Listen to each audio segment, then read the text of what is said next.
Hi everyone! Welcome to my channel. This is Jonah Vlog. Please subscribe and like my channel. Thank you! So, punta tayo sa ating Shopee application. Open natin ang ating Shopee. Tapos, click natin yung Me sa ilalim. Tapos, i-click natin yung affiliate program. Tapos, ayan na yung mga product na pwede nating ma-post. So, scroll up lang tayo at mamimili tayo ng product na ating ipopost. So, scroll up. So, ayan, may nakita na ako. I-click nyo lang yung product na gusto nyong i-post. So, click natin yung product. Tapos, pusuan natin.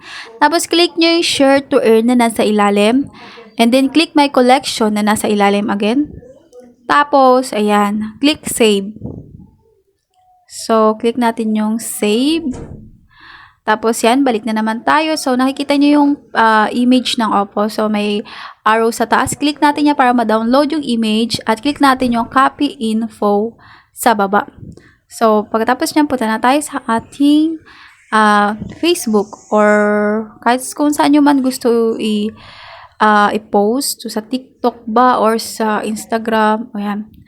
So, yan, punta tayo sa ating Facebook. Click what's on your mind and click photo and gallery. So, yan. Click natin yung na-save natin na image. Tapos, copy-paste natin. I-paste natin yung yung information niya. So, i-paste lang natin. Tapos, yan. So, yan nga pala yung ginagawa ko. So, yan. Edit lang. Tapos, nilalagyan ko rin pala ng hashtag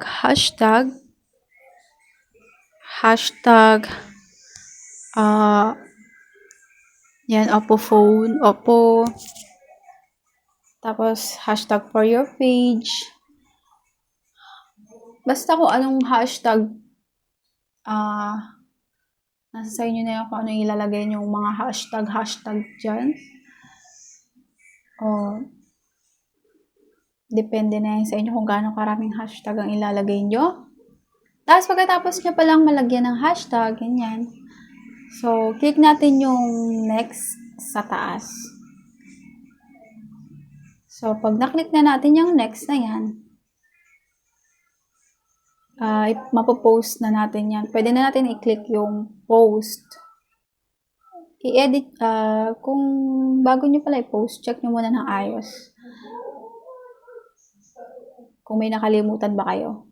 So, click next, then click post. So, thank you for watching!